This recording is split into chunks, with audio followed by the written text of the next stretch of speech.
They didn't cry for attention. They cried because the glue made them sick.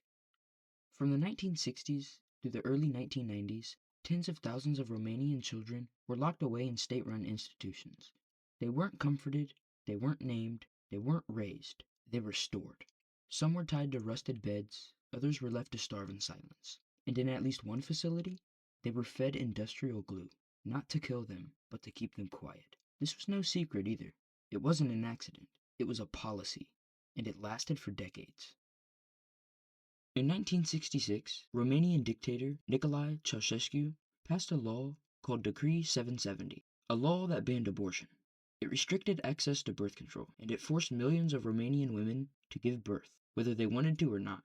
Ceaușescu believed that power of a nation was in its population. He wanted 30 million citizens under his rule. More babies meant more soldiers in his eyes, more workers, more control.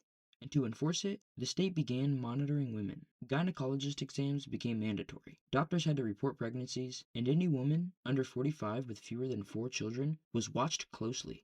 Hospitals tracked missed periods, monthly checkups weren't a choice, and if a woman had a miscarriage or an abortion, they could be arrested, and so could the doctor that helped her. Birth rates spiked, but the economy didn't grow with them. Families already struggling couldn't afford more mouths to feed, so they did the only thing they could. They gave the children up. Some were left at hospitals, others were handed over to state officials. A few were simply abandoned altogether, and the Romanian government accepted them, not out of mercy, but out of necessity. And by the mid-1970s, massive orphanages were being built across the country. They were cold, overcrowded, understaffed, and hidden. These weren't safe havens either. They were containment centers for the unwanted. The children inside weren't always orphans. Their parents were alive, just too poor to keep them.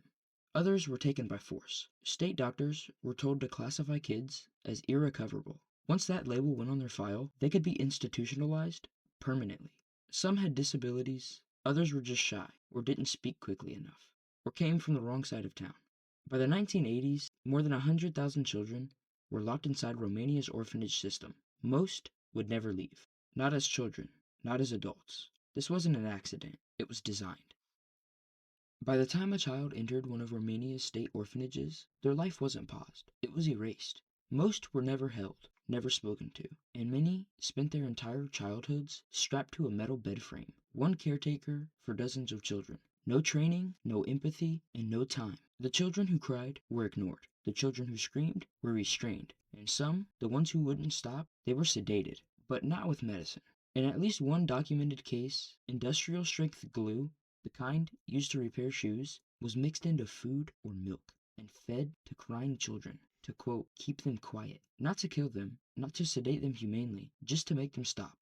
The glue dulled their behavior. It made them compliant, easier to control, and it was cheaper than real sedatives. And this wasn't a rumor either. It was confirmed by survivors and medical investigators after the regime collapsed in 1989. One of the worst facilities was Sedated Hospital, located in northwest Romania. It was originally built for adults, but as the system overflowed, children were shipped there, especially those labeled defective. When foreign aid workers entered in 1990, they found 137 children, most just laying around naked on cold concrete, covered in sores, hungry, and surrounded by rats. One child had open wounds infested with maggots. Another had laid in the same position for so long his limbs were frozen in place. The children didn't speak. Some didn't even react at all, even to noise or light. They had learned to not respond, because in that place, reacting meant punishment.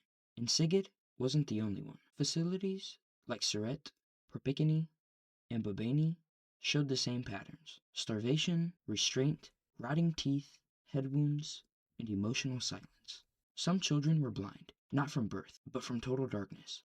Others were mute, not because they couldn't talk, but because no one had ever spoken to them.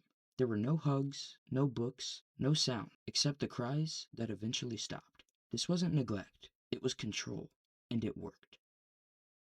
In December of 1989, on Christmas Day, Romania's silence shattered.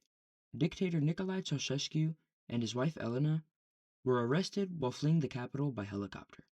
They were taken to a military base, where a special tribunal was set up to try them for the crimes against the people. The courtroom wasn't a courtroom. It was a storage room, cold, dim, and surrounded by soldiers.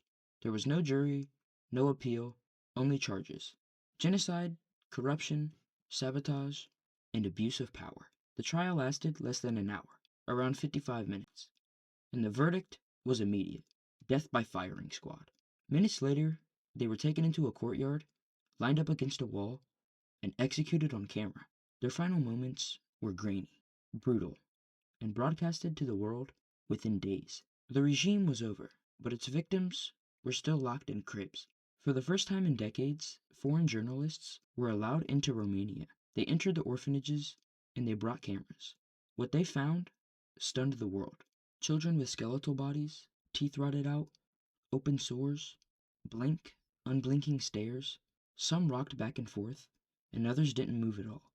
They had lived like this for years, scared, alone, and with nobody to help them. And now, for the first time, the world actually saw them. In early 1990s, footage aired globally. CNN, BBC, the New York Times. Millions of people witnessed what Romania had buried. The response was immediate. UNICEF sent emergency teams, and the World Health Organization issued alerts. Doctors, nurses, and volunteers rushed in from all over the world. They brought supplies, medicine, blankets, but it still wasn't enough. Some children couldn't walk. Some didn't speak. Others screamed when they were touched. They didn't recognize affection because they had never been shown that. The Romanian government began closing the worst institutions. Some were shut down, others were just renamed, rebranded, and left to fade into silence. But for thousands of children, it was already too late. They had survived the regime, but they would never recover from what it took to live through it. They weren't monsters. They weren't broken. They were children, erased by a system that never even gave them a chance. Some were abandoned at birth. Others were taken from families because of poverty. Many were labeled defective, not because of a real diagnosis, but because the state needed a reason to make them disappear. Some never learned to speak. Some never learned to walk because nobody gave them that chance. One of those children was Isidor Ruckel. He was born in Romania in 1980, and at just the age of 3, he was labeled disabled and sent to an institution. But he wasn't disabled. He was perfectly capable, and once inside, it didn't matter. He was beaten, starved, and he was kept in a crib for most of his early life. In 1990, Isidor was adopted by an American family, and it saved his life. But unfortunately, it didn't erase the damage that was already caused. He arrived unable to read or write, and he didn't speak the language, and he had never experienced safety, only survival. It took years before he could accept a hug without even flinching, and even longer to understand that love didn't have to hurt. Today, Isidor is actually one of the few survivors who still speaks publicly about the Romanian orphanage system. His story isn't rare. He's just one of the few who lived to tell it. Most never spoke, not to a camera, not to a therapist, and not even to themselves. They aged out of the system and disappeared. Some ended up homeless, others institutionalized again, and many just didn't make it. The trauma destroyed them, and they were buried without names. What Romania lost in those orphanages wasn't just childhood. It was future, potential, and identity. They weren't just forgotten. They were completely erased. No one knows how many died, because nobody kept count. Some were buried in the fields behind the buildings, and some were never even buried at all. Death was normal there. If a child stopped eating, they were left. If they got sick, they were just ignored. And if they died, someone else took their crib. There were no funerals, no records, just silence. And by the time the system collapsed, thousands were already gone, starved, untreated, erased.